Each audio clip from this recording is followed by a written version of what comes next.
NSCN-IM की लुसिंगबसिंगदा Z+ security पीनबा हाइजखिबा लेते NSCN-IM की लुसिंगबसिंगदा सेंटरना Z+ security पीरकपगी मतंगदा माइकई कयादगे यानिंगदबा फोंदोरखरबा मतुंगदा लूप असिना थादोरखिबा स्टेटमेंट अमना हाइख्रे मदुदे नागागी अरोइबा वारोसिन पुरकनबगी थौरांग हक्सिना लौबा मरमना लूप असिगी लुसिंगबसिंगदा सेंटरना Z+ security पीरखिबने मिलिटरी की पांबईना नागागी इहौ नमथबंगमलोय हाइबा सेंटर न मयेक सेंगना खंगले हाइना पल्लदुना लूप असिगी स्टेटमेंट हाइखि कुमजा 1995 दा मतमदुगी प्राइम मिनिस्टर PB नरसिम्हा राउना फ्रांस की कोनुंग पेरिस लाक्तुना NSCN-IM की चेयरमैन आइसाक चिसीबू अमसुंग जनरल सेक्रेटरी TH मुइबागा उनखे मतमदुदा इंडियाना नागागी इहौ असे मिलिटरी की मतेंगना वारोसिन पुरकपा ngamloi हाइबा मयेक सेंगना खंगलकपदगी कुमजा 1993 की ऑगस्ट अमदा ऑफिशियल ओइना सीज फायर लाउथोखि हौखिबा जुलाई 13 दा एम्स्टरडाम जॉइंट कम्युनिकेट खुजेक पिनादुना नागागी तोखाइबा वारी लई हाइबा सेंटरना चपचाना सखंखि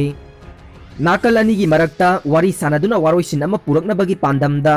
सेंटरना लूप असिगी लुसिंगबसिंगदा सेबाउ पिरखि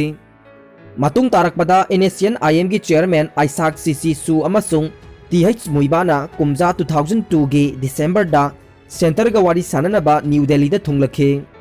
मदुगी ममांगदा कुमजा 2002 की नवंबर 19 दा नाकल अनीना इटाली की मिलान दा मेमोरेंडम ऑफ अंडरस्टैंडिंग MOU अमा खुयक पिनखि हाइरे NSCN की लुसिंगबसिंगना न्यू दिल्ली दा हेक थुंगलबगा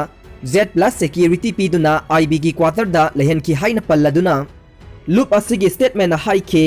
नागा मियाम की अरोइबा वारोइसिन पुरकनबगी मतंगदा लौरिबा थौदांग सखंगबीबा ओइना लूप असिगी लुसिंगबसिंगदा Z+ security पीदुना नाकल अनी सीज फायर एग्रीमेंट खुयक पिनखिबने NSCN ना security पीबीनबा इंडिया गवर्नमेंट दा हाइजखिबा लेते loop असिगी मकोक thongba लुसिंगबसिंगना लौरिबा थौदांग मयेक सेंगना सखंगबीबदगे India government थौरांग पुमनमक लौखलकपनी हाइरे Nagaland की मायोक्ता मतम कक्तबा इकोनॉमिक ब्लॉकेट हौख्रे आसाम के कार्बी अंगलोंग डिस्ट्रिक्ट लैबा तोंगान तोंगान ऑर्गेनाइजेशन कयाना नागालैंड की मायोक्ता मतम कक्तबा इकोनॉमिक ब्लॉकेट चथबा हौख्रे खोंजंग चंगसिलखिबा लूपसिंगना नेशनल हाईवे 26 के हंजंग लांगसो अमसुंग नेशनल हाईवे 39 के दिलाइदा लंबी थिंखि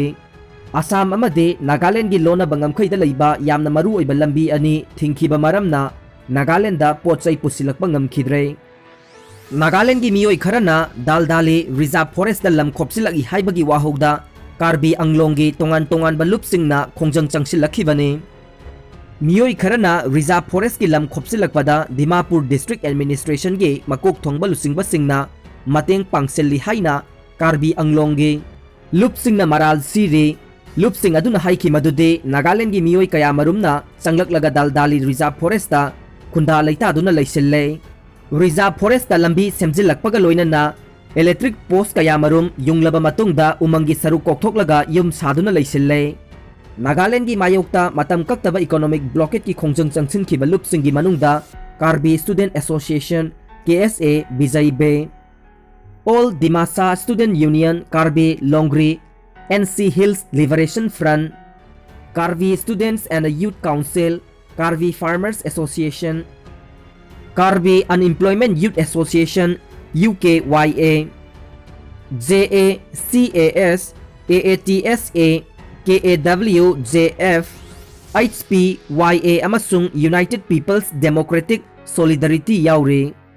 खौपुमदा AR गा IM गा अकनबा मवोंगदा खुदथोकनखरे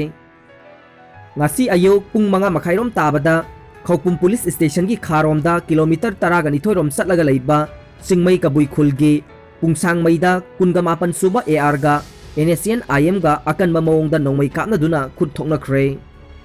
नोंमै कापनादुना खुद थोकनबा अदुदा मनाक नकपदा लैबा खुंजासिंग मिपाइनबदगी मयुम थादोक्तुना लांजेनखरे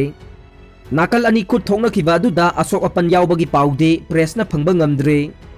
थौदोक थोकफम अदुदा पुलिस की अहेनबा फोर्स थोमजदुना थीबा हुंबगी थबक चथखरे मिफा मिपुंदे यावखिदे हाइरे अखोई पाउमीना फंगबा पाउदा नाकल अनिगी खुद थोकनखिबा अदुदा अशोक अपन सोइदना यावरमगनी थाजनरे।